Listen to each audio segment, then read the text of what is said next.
Dutch Prime Minister apologizes for his country's role in the slave trade. Amsterdam Prime Minister Mark Rutte of the Netherlands on Monday formally apologized on behalf of his government for the country's role in abetting, stimulating, preserving and profiting from centuries of slave trading. For hundreds of years, people were made merchandise, exploited and abused in the name of the Dutch state, Mr. Rutte said. He also said Dutch governments had not done enough to acknowledge that slavery had had lasting negative effects since it was abolished in the Dutch colonies in 1863. "We're not doing this just to come clean," Mr. Rutte said. "We're not doing this to leave history behind us." The run-up to Mr. Rutte's apology was fraught, with multiple groups of descendants saying that the government had not consulted them and that the occasion lacked any significance. "This apology marks a historic moment," said Pepijn Brandon, a professor of global economic and social history at the Free University of Amsterdam who has studied 18th-century Atlantic slavery for the Dutch economy. "But," he added, "they couldn't have been prepared any worse." Armand Sunda, the chairman of the National Reparations Commission of Suriname, said the speech did not go far enough.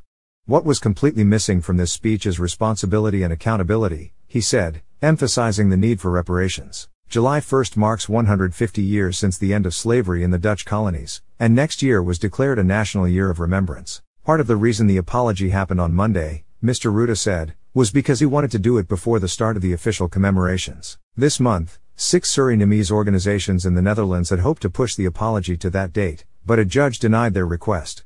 "We know there's no one right moment for everyone," Mr. Rutte said. "There aren't the right words for everyone or the right place for everyone." He also acknowledged that the run-up to the apology could have been better. But, he said, don't let that be a reason to do nothing. The Netherlands played a key role in the transatlantic trade of enslaved people, primarily through the Dutch West India Company and the Dutch East India Company. The organizations were established with private and state capital and governed by Dutch state officials and, later, royalty. The Netherlands was responsible for the transport of an estimated 600,000 people over the Atlantic Ocean. And under the East India Company, the Netherlands also traded people in Indonesia, India, and South Africa. From the 17th century through the 19th century, the companies enslaved more than 1 million people. While slavery was forbidden in the Netherlands, it was legal and crucial to the profitable plantations in Dutch colonies such as Brazil, Indonesia, and Suriname. Even after slavery was abolished in the colonies, enslaved people were required to continue working on plantations for another decade afterward to minimize losses for the slave owners. Government apologies for slavery are rare. The House gave one in 2008 for the institution of slavery and for the Jim Crow laws in the United States. In 2018, Denmark apologized to Ghana for the Danes' role in the transatlantic slave trade. During a visit to the Democratic Republic of Congo this summer, the King of Belgium expressed his deepest regrets for these wounds of the past, but stopped short of an apology. "I think that all countries with a colonial past are going through this process right now, and I wouldn't say the Netherlands is ahead," Professor Brandon said. Up to a few years ago, there was a deep silence in the Netherlands about its slavery past.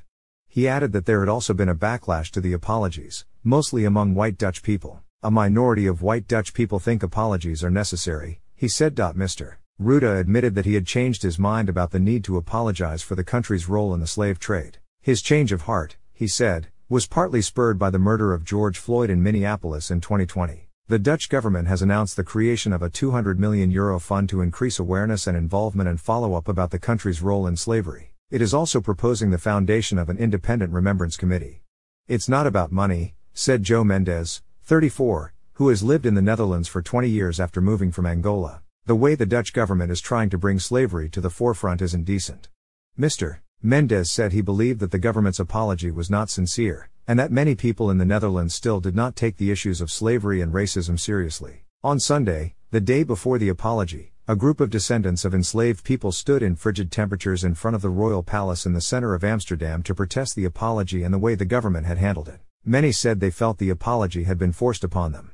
"We came here to make noise against an apology that's being rammed down our throats," said Reggie Hoogliets, who, with Mr. Mendes, was among those of the protest. He said he would not accept Mr. Rutte's apology, partly because the government did not speak to the right stakeholders and descendants of enslaved people. More communication and a meaningful date would have made the apology more palatable, many people said.